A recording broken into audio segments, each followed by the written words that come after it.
ny mofinaina isan'andro atolotry ny mpitandrina rakotina valina maoly.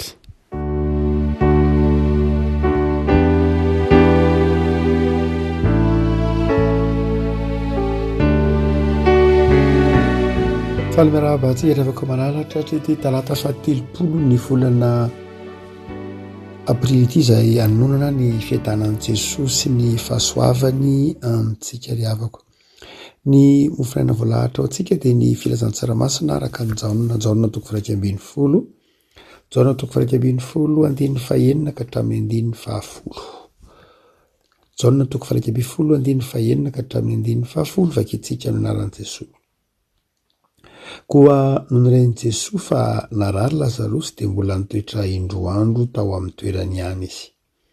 Rehefa afaka izany dia hoy izy tamin'ny mpianatra, andeha isika ho any Jodia indray. Hoy ny mpianatra taminy, Rabi, vao aingana teo no nitadiavan'i Jiosy tora-bato anao ka hakany indray va ianao? Jesosy namaly hoe tsy 12 va ny ora amin'ny indray andro. Raha misy mandeha amin'ny atoandro dia tsy mba tafitohiny izy fa mahita ny fahazavan'izao tontolo izao. Raha misy kosa mandeha amin'ny alina dia ho tafitohiny izy satria tsy misy mazava ao aminy. Ray masonao, manamasinana ny fahamarinana, ny teninao ny fahamarinana. Amen. Tantara mahazatra antsika loatra ny fandrenesana ity nananganan'i Jesosy any Lazarosy tamin'ny maty ity, tao anatin'ny fahafatesana ity, ary ny apahany amin'izany Jaona toko 2:10 izany no zara mofinaina ho antsika ny andininy fahaenina ka hatramin'ny andininy fahafolo. Zay tsapa amin'ity andininy vitsitra ampiadanantsika ity dia mahatsapa ny mahazava-dehibe ny fitiavan'i Jesosy antsika. Any hitantsika amin'ny andininy fahadimy dia hoe ary Jesosy tian'ny Maria sy ny rahavaviny ary Lazarosy. Dia ny andininy fahaenina ka hatramin'ny fahafolo izay mofinaina moa dia misy azo hitarafana n'izany hoe vokatry ny fitiavan'i Jesosy antsika izany.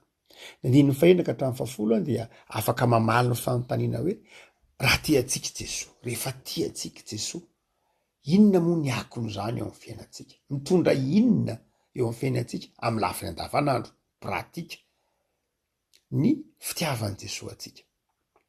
Dia raha mahita tantarantsika dia any andafin'ny Jordana ny Jesosy no nanatona an'i Jesosy ireo olona izay sakaizan'i Lazarosy, ny teny hoe marary mafy ange Lazarosy any andafin'ny Jordana. Jesosy nakany andafin'ny Jordana noho ny fankalan'ny Jiosy isaky tora-bato azy, dia nakany andafin'ny Jordana izy. Ary dia rehefa tany andafin'ny Jordana izy no tonga ny mpilaza-hafatra hoe Jesosy marary ange izy telo mena-dahy izay nonona tao Betania. Tao Betania moa no nonona i Marta ary Maria ary Lazarosy. Dia tsy Lazarosy lay mahantra akory fa Lazarosy izay anadahan'i Marta sy Maria. Satria misy Lazarosy ao amin'ny lioka fa misy Lazarosy atao amin'ny Jaona, tsy olona anankiray akory ireo. Dia Lazarosy izay anadahan'i Maria zany sy Marta dia narary.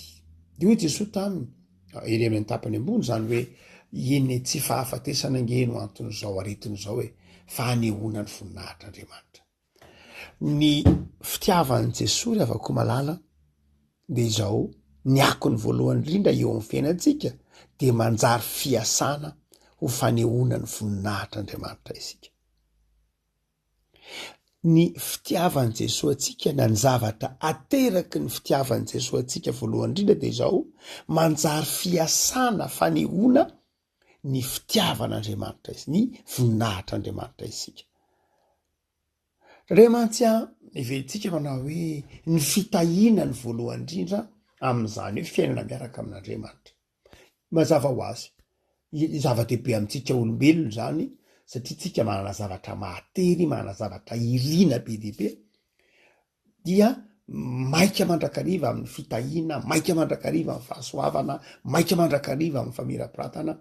Fa amin'izao dia izao, ny ateraky ny fitiavan'i Jesosy voalohany indrindra eo amin'ny fiainantsika, Jesosy tia antsika de izao ataony fitaovana maneho ny voninahitr'Andriamanitra, fanehoana ny voninahitr'Andriamanitra. Ary ao anatiny hoe fanehoana ny voninahitr'Andriamanitra io de izao misy zavatsarotra. Nandalo fahafatesana mihitsy Lazarosy, nandalo ranomaso Maria, nandalo ranomaso Marta. Zany hoe nandalo zavatsarotra zay vao miseho amin'ny voninahitr'Andriamanitra.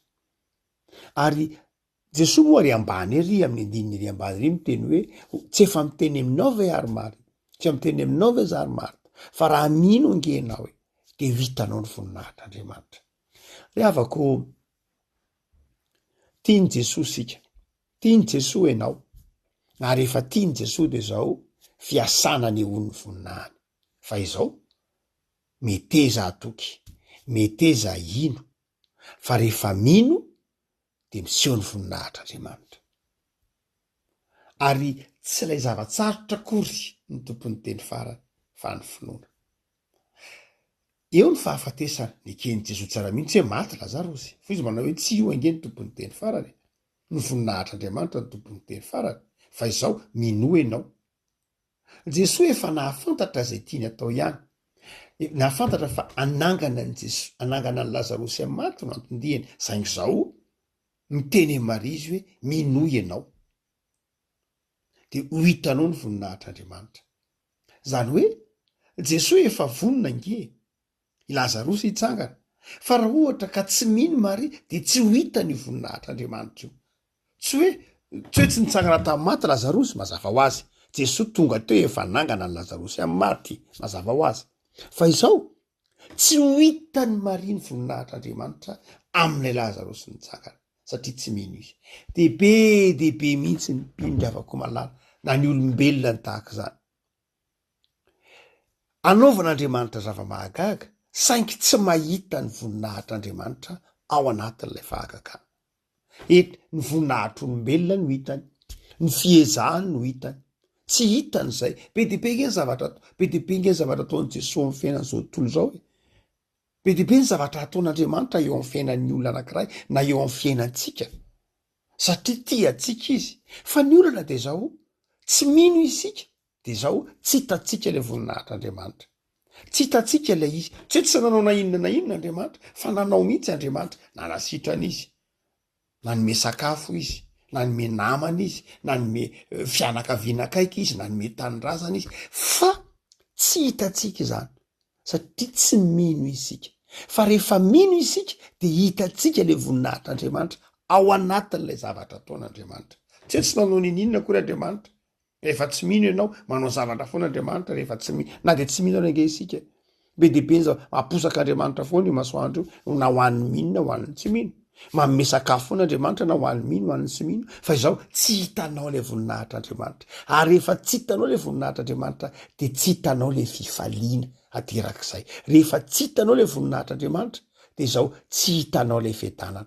De manjary tsy fiasan'ny voninahitr'Andriamanitra ianao, de izao tsy manam-pifaliana, tsy manam-piadanana. Fa rehefa fiasan'ny voninahitr'Andriamanitra ianao, mino de fiasan'ny voninahitr'Andriamanitra de izao manjary mahita an'ilay fiadanana, manjary mahita an'ilay hoe na dia maty aza de ho velona indray, manjary manana finoana sy fahatokiana fiainana tsara mandrakariva amin'ny ho avy, manana fanantenana.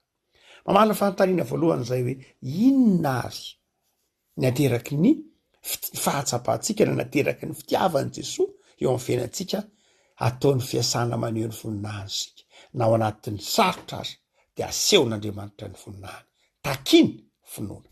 Fa ny faharoa de izao, inona koa no asehon'i Jesosy eto, inona koa nateraky ny fitiavan'i Jesosy eto, mazava tsara mihitsy.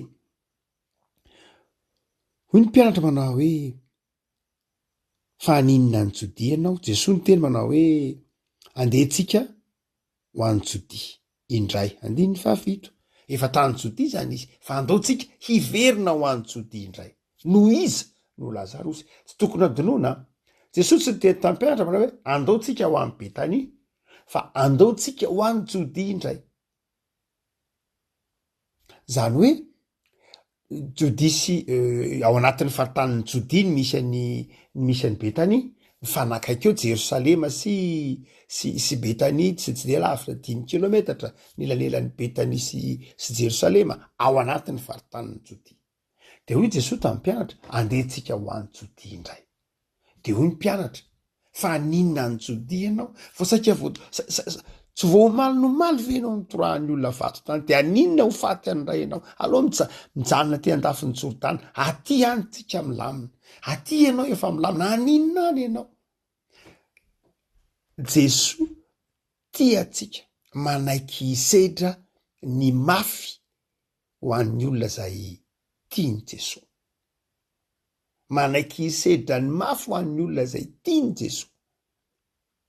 Naseo tiany aseho tamin'ny Marta sy Maria ny voninahitr'Andriamanitra de miaritra 2 andro aloha izy. Mba iny lay fitaizana, iny lay fanefena azy mirahavavy mba ahita ny voninahitr'Andriamanitra. Fa ny zavatra tranga faharoa de zao, Jesosy ary vonina andeha hiatrika ny tora-bato no Lazarosy, noho ny fitiavany ny Marta sy Maria, ary noho ny voninahitr'Andriamanitra tia no hitany Marta sy Maria, de vonina izy andeha hiatrika ny tora-bato. Ary mazava anjeny tenin'ny Jaona, toy izao ny tiavan'Andriamanitra zao tontolo zao, nomeny ny zanany lahatokana, nomeny ho fato amin'ny hazo fijaliana, satria tiatsika izy. Ry havako, Jesosy manaiky ho fato atsika satria tiatsika izy. Jesosy manaiky hiatrika tora-bato, manaiky hiatrika fangirifirina satria tiatsika izy. Tsy mampaninina azy mihitsy ny mandeha mamakivaky lalandavitra mba hamonjy atsika, mba haneho ny voninahitr'Andriamanitra amintsika satria tiany isika. Andriamanitra misahirana amintsika, Andriamanitra vonina ny hisedra ny mafy ho atsika, vonina andeha ho an'ny Jodia indray hiatrika tora-bato noho ny fitiavana ny Marta sy Maria sy Lazarosy. Havako, Jesosy efa mampianatra an'izany, ao ny Jaona, tsy misy manana fitiavana lehibe izao, noho izao de manolotra ny ainy hamonjy ny sakaizany. De amarininy Jesosy mihitsy zany.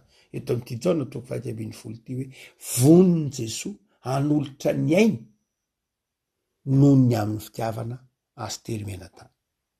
Ry havako, mampalotra dranomaso ange meno zany tantara zany, hoe Jesosy efa milamina tsara tany am'izay misy azy tany andafin'ny Jordana.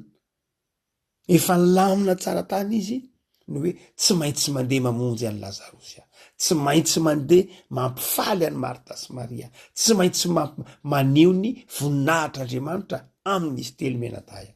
Ry havako, matoky ary fa Jesosy tsy miova ho maly sy anio ary mandrakizay.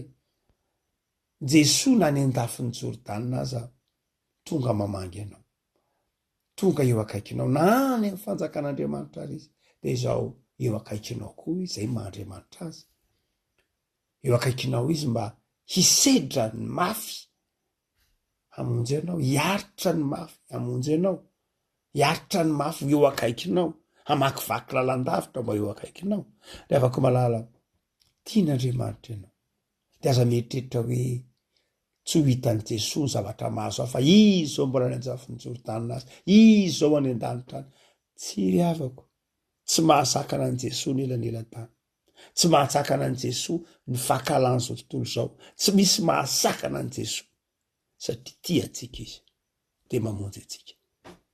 Fa ny fahatelo de izao ry havako malala, inona koa no hoe ateraky ny fitiavan'i Jesosy atsika? Inona ny akon'izany eo amin'ny fiainantsika? Tsy hoe mamonjy atsika misarotra ihany raha mijanona mazava ho azy amin'ity Matthieu 20 isika de mazava. Hoy Jesosy amin'ny 9:9, tsy 12 va ny ora amin'ny indray andro, raha misy mandeha amin'ny atoandro de tsy mba tafitohana izy. Ny mpianatra zany ny teny tamin'i Jesosy manao hoe aza mandeha makany Jodia ianao, torahan'ny olona vato any ianao. De hoy Jesosy, tsy 12 ora ve no anatin'ny iray andro? Ary amin'io anatin'ny iray andro misy 12 atoandro de misy 12 alina. Ary raha mandeha amin'le atoandro de tsy matahotra na inona na inona, fa raha mandeha amin'ny alina de tafitohina. Inona ny tiany Jesosy tenenina am'zany?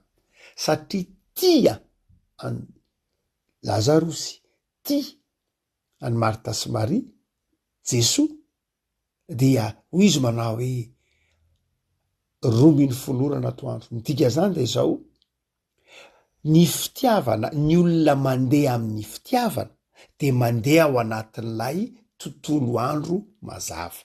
Ina dikan'izany? Ny olona mandeha amin'ny fitiavana de mandeha amin'ny mazava. Rehefa mandeha amin'ny fitiavana ianao de tsy matahotra an'io tafitohina. Rehefa mandeha amin'ny fitiavana, rehefa amin'ny fitiavanamana, rehefa ny fitiavana an'Andriamanitra no manosika anao, no maniraka anao, de zay ianao no mandeha amin'ny antsoina hoe andro. Rehefa ny fakahalana no manosika anao, rehefa ny valifato no manosika anao, rehefa ny tsy fitiavana manosika anao, zay le mandeha amin'ny alina de tafitohina. De ho Jesoa, inona moa no ampatahotra? Za nge mandeha amin'ny andro e. Inona ny hoe mandeha amin'ny andro? Satria mandeha amin'ny fitiavana any Lazarosy sy Marta ary Maria. Ny fitiavana ny manosika, fitiavanamana ny manosika, fitiavana amin'ny parabelona manosika. Ka inona moa ny atonga? Inona moa ny mampatahotra? Ry havako, inona ny antsoina hoe mandeha amin'ny andro? Inona ny antsoina hoe mandeha amin'ny mazava? Ny olona mandeha amin'ny fitiavana. Azay tsy tokony hampatahotra antsika ny sarotra rehefa mandeha amin'ny fitiavantsika. Ny fakahalana izy eo ihany, ny zavatsarotra tsy maintsy izy, ny jiosy tsy maintsy anenjika ho Jesoa, fa izao mandehana araka ny mazava, mandehana amin'ny fitiavana. Dia ny sisa an'Andriamanitra e. Rehefa mandeha amin'ny fitiavana ianao amin'ny zavatra izay ataonao, de avelao Andriamanitra hiasa. Nataonao tamin'ny fitiavana ny zavatra rehetra, de avelao Andriamanitra hiasa. Fa tsy maintsy ampiariary iny mazava eny ihany ny fitiavana. Ary tsy maintsy enjera ao anatin'ny maizina ihany ny fanohitra amin'ny fitiavana. Rehavako malala, inona no ateraky ny fitiavan'i Jesosy atsika? Manjary mandeha amin'ny fitiavana koa isika. Manjary mandeha amin'ny mazava isika. Manjary mahavita misahirana ho an'ny hafa isika. Manjary mahavita misahirana ho an'ny namantsika isika. Betsaka ny olona tony tena hoe ty. Zary mahazatra ny olona mihitsy ny atao hoe za ty anao, za tsy mahafoy anao, pisakaiza. Saingy zao tsy mandeha amin'ny mazava. Ino hoe tsy mandeha amin'ny mazava? Tsy mandeha araka ny fitiavana zay tonon'ny vava, tsy mandeha amin'ny fitiavana. Tsy vonona ny amonjy ny namana ao anatin'ny sarotra. Tsy mahavita manao ndray mandigana akory mba haneho mpitiavana amin'ilay olona zay tononina hoe havako anao, namako anao. Tsy mahavita an'izay, ry havako malalo.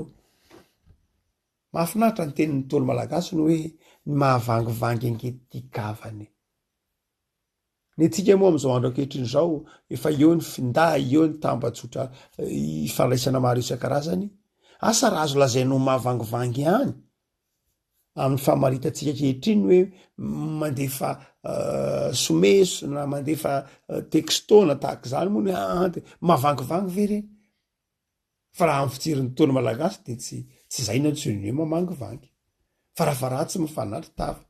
Farafaratsy lay fifandraisan'ilay olombelona, le fifandraisan'ilay olombelona mampisy hafanana amin'ilay fifandraisana. Ny fifandraisan-tanana, ny fifanatsafana manahoana reo, marina fa afaka miresaka ihany amin'ny findaina tahaka izany. Saingy tsy ampy zay raha ohatra ka mifijery nentim-paharazana. Ka mety hitentsika manao hoe ka sao angely isy paster hafa ange tamin'ny andro taloha e. Tamin'ny andro taloha tsy misy fitohanana amin'ny fiarakodia, tamin'ny andro taloha tsy be dehibe ohatr'izao ny atao. Ohatr'izao foana ny fiainana. Tsy marina zany. Tamin'ny andro taloha olona avy monina any Ambohimalaza mandeha mamangy olona any Ambohidratra, any Ambadika Toviasa, any Ananjakana. Atao any amin'ny faritra alavitra be any akaiky ny lalana makany any Zorobe zany Nanjakana zany, any Ambatomena, satria misy mpiavana izy. Ny olona avy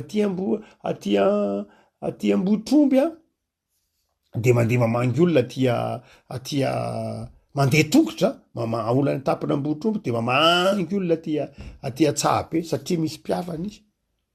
Tam'izany tsy nisy autobus, tam'izany tsy nisy bisikleta, tam'izany fa zao mandeha tongotra ary ndray andro tontolo, 2 andro aza amin'ny fotoana sasany mandeha mamango ny olona ko ahoana milazantsika hoe mora ny fiainana tam'zany mbola tsisy totobato tsisy lalakely mazava tsy misy jiro fa mandeha mamango foana ny olona no zany dia tsy azotsika tenena many hoe tam'zany nge afangeny tamin'ny andro taloha samy nananendriky ny fahamafisany fa zao toetsaina le izy rehefa tena hoe zava-dehibe lay fitiavana dia raisinao mandeha tahaka ny mazava ianao de mahatateraka lay famangina lay fifandraisana mampatsiary mandrakariva ny teny frantsay hoe mialatsiny quand on veut on peut zany hoe rehefa tena tianao le izy de vitanao foana rehefa etan'ny fitiavana ianao de vita mandrakariva i hoe zany hoe rehefa tsy vita le izy satria tsy izy fotsiny le fitiavana tsy vita le izy satria tsy mahafoy tsy vita le izy satria tsy manam-pitiavana fa rehefa manam-pitiavana quand on veut on peut ny teny frantsay rehefa tianao le izy de vitanao foana rehefa tianao dia tanteraka ao foana marina fa tsy marina amin'ny fotoana rehetra zany saingy marina kosa amin'ny lafi ny fifandraisana marina kosa amin'ny lafi ny fihavanana marina kosa amin'ny lafi ny fiarahamonina afaka malala ny afatra zao mofinainy zao raha de zao matoky ny fitiavan'ny Jesosy anao minono fitiavan'ny Jesosy anao fa anehoany voninahiny ianao ary isahirana aminao izy hitantana anao izy ary tsy voazo ny zavatsarotra izy fa hamakivaky lalatsarotra hamonjy ianao ivavaka sika tompo misaotra anao ny amin'ny tenao zay maneho aminay fa tianao zahay tianao ka ataonao fiasana fanehoana voninahitra tsy ny zavatsarotra ny tompony teny farany fa ny finoana eo amin'ny fiainanay ka hitanay ny voninahitra tompo misaotra amin'ny am'izao volana avrila amin'ny farany zao misaotra fa hatsapanay tamin'ity volana avrily ity ny fahasoavanao tsaroanay manokana ny vanim-potoana ny paska ny taombadiky ny paska miandry indray zao ankehitriny ny andro fiakarana ny fahatsiarovana ny fiakarana sy ny pentekosta tsapanay ny fitiavanao renydretryreny Jesosy de ampahire zay tompo azavenanay salasala ny amin'ny fitiavanao anay fa Andriamanitra tianay ianao ary manaiky isahirana manaiky ampandresy anay manaiky omba anay fa ataovy mino zay tompo azavenanao isalasala omeo fo madio ataovy ny fitiavana anao Andriamanitra fitiavana namana fitiavana amin'ny mpiarabelona no manosika anay ka andehananay araka ny mazava de mankasitraka anao zay mametraka tompo ty volana vaovao igiado ty sahady eo mba ny fahasoavana misaotra Jesosy